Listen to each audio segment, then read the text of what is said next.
A man drives through a quarantine checkpoint where he is stopped by workers in hazmat suits. As his truck is chemically treated, he complains that his livestock was harmed last time. The inspectors explain that these are routine security measures due to a minor leak at a nearby facility. After the treatment, the man drives off but is distracted by a phone call, accidentally hitting a deer. Instead of removing the animal, he drives away. Moments later, the deer rises, seemingly uninjured, with white film covering its eyes. The story then shifts to Sokwu, a broker who is always engrossed in work, neglecting his family. Even on his daughter Suan's birthday, he assigns his assistant to choose a gift, unaware of her preferences. That evening, Sokwu receives a call from his estranged wife, who asks him to peacefully settle their divorce and let their daughter stay with her, since he barely spends time with her. However, Sokwu is unwilling to give up custody and is prepared to go to court. When he arrives home, he overhears Suan planning to take a train to Busan on her own. Sokwu reassures her that he will take her soon, but is too preoccupied with work at the moment. He then hands her the gift, only to realize it's the same console he gave her last year. Feeling embarrassed, he asks her to choose something else. She once again requests to be taken to Busan tomorrow, and after seeing her pleading expression, Sokwu reluctantly agrees. Later, Sokwu's mother urges him to reconsider the divorce, as Suan misses her mother and needs both parents during this difficult time. She leaves him with a recording of Suan's school performance, where the nervous girl couldn't finish singing. Early the next morning, Sokwu and Suan head to the train station. On the way, they narrowly avoid an accident as emergency vehicles rush toward a burning skyscraper. At the station, the train to Busan is about to depart.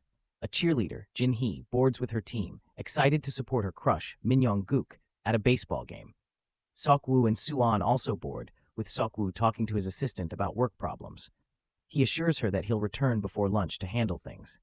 At the last moment, a disheveled girl stumbles onto the train, unnoticed by the conductor. She rushes to the restroom to bandage a bite wound on her leg. Meanwhile, Suan sees someone attacking a station employee from the window.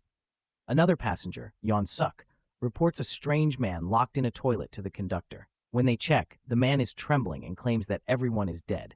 The conductor dismisses him as a crazy vagrant and plans to remove him at the next stop. Meanwhile, the bitten girl convulses but goes unnoticed until she collapses. Suan, needing to use the restroom, encounters another passenger, Songhwa, who is waiting for his pregnant wife. He advises her to try another carriage. The conductor finally notices the bitten girl having seizures and calls for medical help. At the same time, Sokwu is woken by a call from his assistant, who alerts him about riots in their city that seem highly unusual. At the same time, Sokwu notices a news broadcast about the military being deployed to restore order. He overhears conductors on the radio discussing someone who has fallen ill on the train. Worried that it might be his daughter, he quickly hangs up and begins searching for her. Meanwhile, the bitten girl appears to have died. The conductor loses communication via the walkie-talkie and fails to notice as the girl's corpse suddenly revives behind her.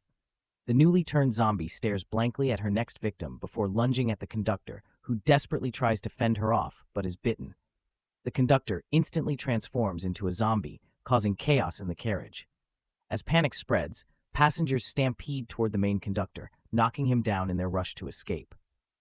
Right in front of Sokwu, one of the baseball players is bitten by the infected conductor and also turns into a zombie. The situation spirals out of control as the infected attack the remaining passengers, who try to defend themselves with anything they can find. The main conductor ushers the terrified passengers into the next car and attempts to contact the driver. Sokwu, still searching for his daughter, notices the commotion in the nearby car. Suan hears the screams and leaves the bathroom to see what's happening.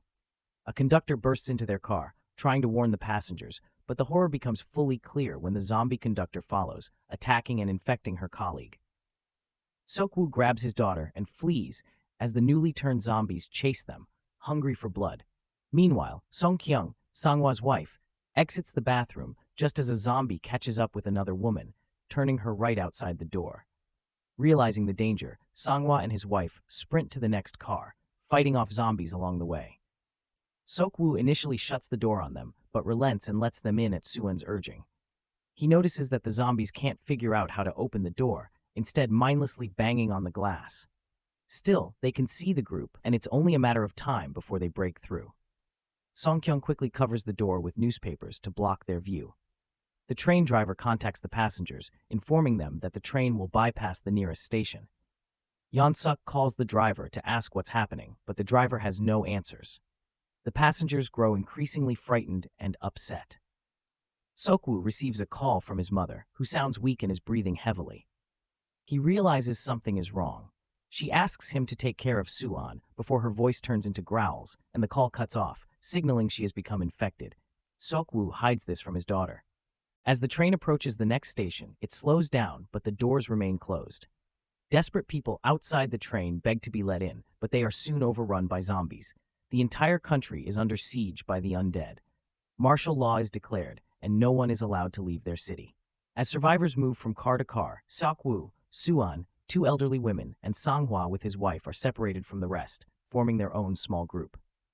The train driver announces that they will head to Daejeon Station, where the military is expected to meet them. Hearing this, Seok-woo tries to contact his assistant to get an update on the situation at the nearest station. Meanwhile, Suan begins chatting with the married couple and elderly ladies. Sang-hwa mentions they haven't picked a name for their baby yet.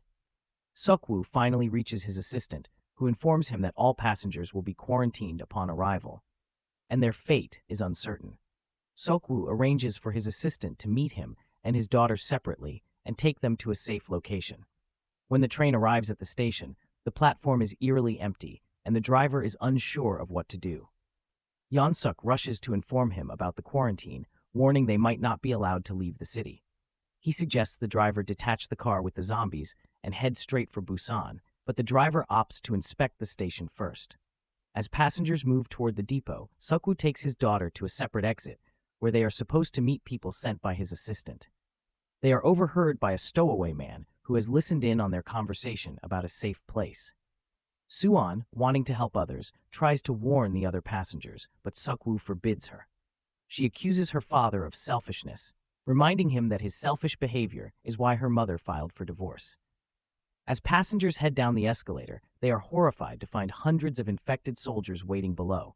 The zombies attack, forcing the passengers to flee once again. Upstairs, the stowaway spots two soldiers, and he, along with Seok-woo, approaches them. Seok-woo then receives a call from his assistant, who tells him that contact with their people has been lost. The assistant warns of the zombies ahead, just as the undead surround Suan. One zombie lunges at her, but Sang-hwa intervenes, saving her. Sang-hwa and his wife grab Suan and run toward the exit, while the baseball players guard the door and hold off the zombies. Seok-woo chases after them, but is attacked by an infected soldier. The stowaway throws his jacket over the zombie, blinding it and allowing Seok-woo to escape and help others hold the doors. Suan, Song-kyung, and most of the passengers make it back to the train, but their loved ones are still outside. The conductor waits for more passengers, but Yeon-suk insists they leave immediately. As zombies surround the train, the conductor is forced to inform the driver that they are ready to depart. As the train starts moving, the zombies break through the doors of the depot. Seok-woo and Min Young-guk manage to jump onto the train, but Sang-hwa struggles to keep up. In the struggle, he grabs a shield and baton from a policeman, and Seok-woo helps him climb aboard. The driver receives permission from headquarters to proceed to Busan, and the military promises to clear the way. Inside the train, the passengers are divided into three groups, having ended up in different cars. Suan, Song-kyung, and a few others are trapped in car 13, filled with zombies, and take refuge in the toilet. Seok-woo, Sang-hwa, and Min Young-guk are in car 9, while the rest of the survivors are in car 15. The men decide to fight their way to car 15, rescuing those locked in the toilet along the way. Armed with makeshift weapons, they begin their attack.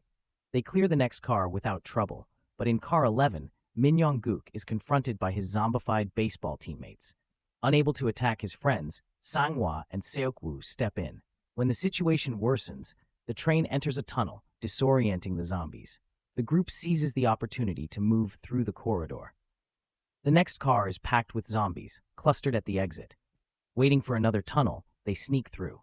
To distract the undead, Seok-woo plays music on his phone and throws it to the opposite end of the car. The zombies follow the sound, allowing the group to reach car 13 and free their loved ones. With teamwork, they make it to car 15, but the passengers inside refuse to let them in. Yeon-suk convinces them to barricade the doors, fearing the survivors might bring zombies with them. The situation becomes dire as the zombies inch closer to Car 14, where Suk-woo and the others are trapped. Inside Car 15, a confrontation breaks out among the passengers. They recognize their loved ones among the survivors and try to push Yeon-suk, who is desperately holding the door shut, refusing to let anyone in. Despite Suk-woo and Songhwa's efforts to fend off the zombies, they are overwhelmed. Songhwa notices his pregnant wife in tears and makes the decision to sacrifice himself. He asks Suk-woo to save Sung-kyung, and, in an emotional farewell, tells his wife to name their baby Yeon-soo. The survivors manage to break into Car 15, but Songhwa and one of the elderly women lose their lives. Not everyone inside is pleased to see them, and the conductor orders them to leave the car. Forced out, the group, along with Jin-hee, moves into the corridor, only to be further barricaded by the remaining passengers. One of the elderly women, devastated by the loss of her best friend, opens the car door out of grief and revenge, letting in the horde of zombies. As the surviving group regroups, Suk-woo contacts his assistant and learns that Busan is under military control. However, he also discovers the shocking truth that the zombie outbreak was caused by illegal experiments conducted by one of his company's largest clients. Suddenly, the train makes an emergency stop due to a blockage on the tracks. The driver announces that he will search for a new locomotive on the leftmost track. It turns out that Yeon-suk and the guide managed to survive by locking themselves in a toilet. The group decides to leave the train and make their way to the locomotive. Yeon-suk follows, but uses the conductor as bait to distract the zombies. Meanwhile, a burning train speeds toward the station, brushing against the zombie-infested train. In the chaos, the baseball player and cheerleader are killed, while Yeon-suk uses their deaths to his advantage, escaping by luring zombies toward them. The group finds themselves trapped between two trains. Suk-woo, Suwon, and Sung-kyung manage to escape the wreckage, while the stowaway heroically sacrifices himself to slow down the zombies. A locomotive, driven by the conductor, arrives to pick up the survivors. As the train passes by, the conductor spots Yeon-suk being attacked by zombies and goes to help him. However, Yeon-suk betrays him, throwing the conductor to the zombies and climbing aboard the locomotive. The trio reaches the moving train and escapes the zombie-ravaged station. Inside the driver's cabin, they find Yeon-suk, now infected, who attacks Suk-woo. A fight ensues, and Suk-woo manages to throw Yeon-suk off the train, but not before Yeon-suk bites him. Realizing he's doomed, Suk-woo shows Sung-kyung how to slow down the train and tells Suwon to stay close to her. Suwon, in tears, begs her father to stay, but Suk-woo gently pushes her away, exits the cabin, and closes the door behind him. As he succumbs to the infection, he recalls memories of his daughter and, with a smile, falls off the train. Sung-kyung and Suwon arrive in Busan, but they are forced to get off the locomotive and continue on foot through a tunnel. At the other end, the military mistakes them for zombies and prepares to shoot. Just in time, Suwon starts singing the song she didn't finish at her school concert because her father wasn't there. Realizing they are human, the soldiers rush toward them, saving the survivors.